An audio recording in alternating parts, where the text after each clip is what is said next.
Welcome aspirants, welcome to Shriram IAS YT channel. In this Geography Explained series, we are going to today talk about a very important yet simple topic, and that is composition and structure of our atmosphere. Our atmosphere basically which provides us the cover, which provides us with oxygen, which is very crucial for life on this planet, which also protects us from incoming harmful solar radiation and other extraterrestrial objects like meteors etc. तो जो atmosphere है वो बहुत ही crucial topic है UPSC prelims और mains दोनों के लिए, इसीलिए आज इस विषय पर बात होगी. But before I start lecture I will talk about the one-to-one mentorship that we are offering at Shriram IAS. It's very crucial for your holistic preparation for the UPSC civil services examination, because let's be very honest, we have our own individual strengths and weaknesses, we have our own talents and shortcomings. So it's very important कि कोई एक dedicated mentor हो हमारी life में who can guide us towards our full potential. It's completely free of cost. Just look at the description of the video, fill the form and see how best this can works for you. Atmosphere, which is at the center of life on this planet. Millions of years have taken place since this atmosphere has attained the present state. जो evolution है atmosphere का वो अपने आप में एक historical event in that sense, because it provided the fillip to the life on the planet. The early atmosphere was blown away by the solar winds.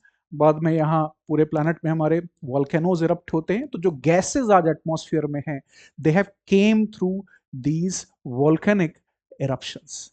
These volcanic eruptions were very, very crucial. At present, when we speak, the composition of the atmosphere is like this: 78% nitrogen, 21% oxygen, and other gases. The first two are very easy to remember. All of us have gone through them. But where we do the mistake is the remaining 1%, that is argon. The third most abundant gas on the atmosphere is argon, 0.934%. Then you have carbon dioxide, 0.037. However, the concentration of CO2, the percentage of CO2 in the atmosphere is continuously rising since the last 150 years, the dawn of industrialization. More fossil fuel burning, more carbonization of transport, तो उसकी वजह से ऐसा हुआ है. फिर है neon, helium, methane and krypton at the end. Our atmosphere also have water vapor. We have water vapor, the hygrosive जो न्यूक्लियाई होते हैं, which are very crucial, like soil, like pollen, like dust particles, ये भी हमारे atmosphere में मिलते हैं. So these things are very important, around which the water vapor will condense and form the drops, जिसके कारण rainfall होता है.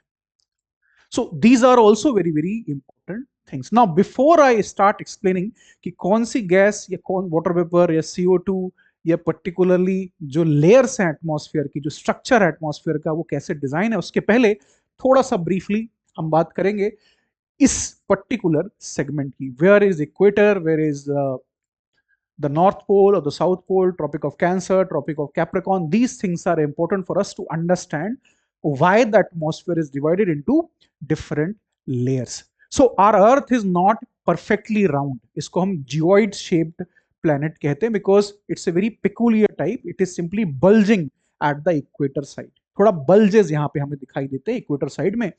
तो यहाँ पे हम जब डिवाइड करते हैं लॉन्गिट्यूड और लैटिट्यूड को लेते हैं, तो इक्वेटर जो बनता है, the way the earth is revolving around its own axis, 66 degree 0.5 का tilt है, और it is also revolving around the sun. So एक peculiar situation develop होती है जिसकी वजह से जो sun rays हैं, जो radiation incoming है, वो पूरी अर्थ पे एक समान नहीं पड़ता. कुछ एरिया में इंसुलेशन ज्यादा होता है, जो इनकमिंग सोलर रेडिएशन है, कुछ एरिया में ज्यादा पड़ता है, कुछ एरिया में कम पड़ता है, because it's tilted, it is moving its own axis, it is also revolving around the sun. इसकी वजह से कुछ एरिया ज्यादा तेजी से गर्म हो जाते हैं, हीटअप हो जाते हैं, जैसे इक्वेटर के पास वाला एरिया है. अब our planet go for heat maintenance, जैसे कहते हैं हीट बैलेंस, हीट बजट को मेंटेन करना. तो उसके थ्रू ये जो हीट है ये डिस्ट्रीब्यूट होती है पूरे प्लैनेट में through atmospheric and through oceanic circulations. अब इक्वेटर जहां पे ये सन रेज इंसुलेशन काफी तेजी से आ रहा है, ऑब्वियसली यहाँ पे लेयर जो होगी हमारे एटमॉस्फेयर की वो काफी डेंस होगी, इंटेंस होगी। क्यों? क्योंकि when the insulation is high, air will heat up, and when the air will heat up, it will expand.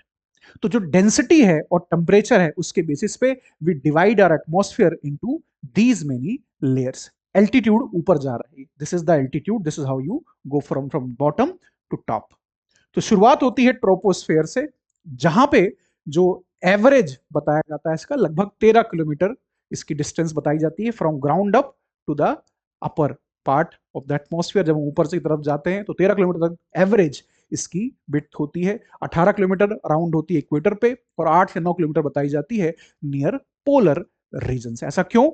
As we have seen in the map, insulation equator पे ज्यादा है, इसलिए वहां एयर एक्सपैंड होके ऊपर की तरफ vertically it will go up. इसी वजह से जो ट्रोपोस्फेयर है वो वहां पे ज्यादा होगा, डेंसिटी यहाँ पे सबसे ज्यादा होगी, जो एटमॉस्फेरिक प्रेशर है वो सबसे ज्यादा यहीं पे होगा। On us it is working that atmospheric pressure. So ये चीज हमें दिमाग में रखनी है। We exist on troposphere, most of the thing that matter to us exist on the troposphere. जो टेम्परेचर है यहाँ पे देखें 15 टू -56.5 डिग्री सेंटीग्रेड, जैसे जैसे हम एल्टीट्यूड बढ़ाएंगे ऊपर की तरफ जाएंगे टेम्परेचर कम होता जाएगा।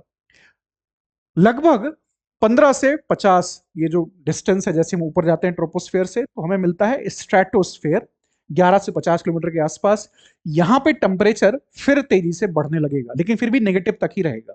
टेम्परेचर -56 था, उससे -2.5 पे चला गया। यहां पे मिलती है एक बहुत ही क्रूशल लेयर जिसे हम ओजोन लेयर कहते हैं। अप टू 90 किलोमीटर हमें वाटर वेपर, कार्बन डाइऑक्साइड मिल जाता है। Up to 120 kilometre we get ozone layer which is very crucial. Why? क्योंकि इनकमिंग जो सोलर रेडिएशन है, जो हार्मफुल पार्ट है, उसको ये ब्लॉक करती है, जो कि क्रिटिकल है हमारे सर्वाइवल के लिए। अगर ओजोन लेयर ना हो तो we will get all sort of cancers because of the ultraviolet radiation from which is coming from the sun. तो stratosphere is also very very crucial. Then you move up, यहाँ पे भी फिर से temperature गिरने लगेगा और we will have mesosphere. This is the area where mostly जो इनकमिंग मेटियोर्स और बाकी चीजें होती हैं, they burn up when they enter the atmosphere, they burn up, and in this sense atmosphere also save life on this planet as you move up.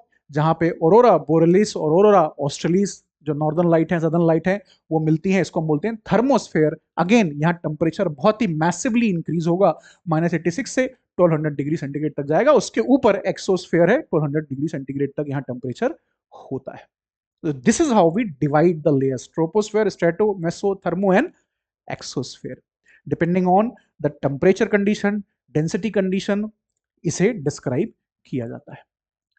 जो temperature changes हैं, they are very very crucial. As you can see the graph will work like this, यहाँ पे work करेगा तो zig zag जैसी situation हमें यहाँ पे दिखाई देती है। सो जो पिछला वाला मैप था, it becomes very easier for you to understand here, लेकिन जो जिग जैग है उसे हमें याद रखना। इन केस ऑफ मेंस में कभी क्वेश्चन आता है तो ये मैप भी बनाना वहां पे पड़ेगा। तो जो स्ट्रक्चर है और जो कंपोजिशन है एटमॉस्फेयर का, it is very very crucial. चाहे वो वाटर वेपर हो, चाहे CO2, CO2 is a very important gas which is present in the atmosphere.